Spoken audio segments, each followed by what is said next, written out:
Let me ask you something. If 1 in 3 employees would rather clean a toilet than ask for help at work, what does that say about your culture? No, seriously, what does it say? Because that stat, it's not hypothetical. It's what we uncovered in our national research study, and it's a big red flag that you can't afford to ignore. Hi, I'm Henna Pryor, workplace performance expert, and today I want to reframe how you're thinking about your team's engagement. The problem isn't that your people don't want to connect. They do. It's that your workplace was accidentally designed for isolation. And unless you start designing it for connection instead, the quiet quitting, the silos, the disengagement, it's just going to keep getting worse. Because here's the thing, we assume disconnection is an individual problem, but it's not. It's an environment problem. Meetings are rigid. Digital tools are transactional. Everything's optimized for speed, but nobody's building spaces for humans to actually connect. That's what's creating social muscle atrophy, the gradual weakening of our team's interpersonal skills because they're just not practicing them enough. And the data backs it up. 56% of employees prefer to work alone rather than with a team. 44% say their work relationships feel superficial, and 63% say technology is making it harder to have meaningful connections at work. And among boomers, that jumps to 75%. This is way bigger than people being shy. It's a vicious cycle. Less practice means weaker social skills, more avoidance, and ultimately more disconnection.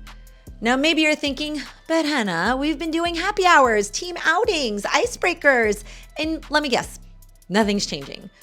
That's because you don't fix a lack of public spaces by throwing more parties. You fix it by intentionally designing spaces for connection inside the way you work. So here's what I mean. The best leaders don't leave connection to chance. They design it into the system. So let me give you 3 quick examples. Number 1, social interactions need practice. We rehearse for speeches, we warm up before workouts. Why don't we warm up for social skills?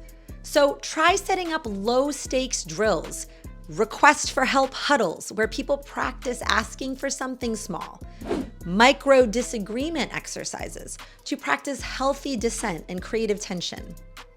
Number 2, encourage ongoing dialogue.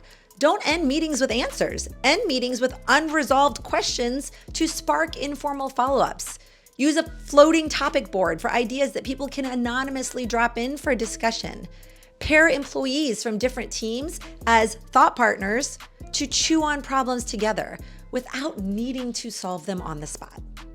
And number 3, design roles that build bridges. I love helping organizations create a social architect or a chief connection officer, someone whose actual job is mapping silos, pairing disconnected employees, and spotting friction before it explodes. Look, the future of work is social. And right now, most workplaces are accidentally designing for efficiency at the cost of connection. That's why employees are quietly disengaging. That's why trust is eroding. That's why performance is slipping. But it doesn't have to stay that way. Every workplace is a social experiment. The question is, are you building a thriving town square or an abandoned office park? Don't wait until it's too late. Start by downloading my free research study in the description below, prioritygroup.com/study. And more importantly, start redesigning spaces where connection can happen. If this sparked a new way of thinking for you, please hit like, share it with a leader that you know, and subscribe to this channel for more insights on building workplaces that actually work for humans.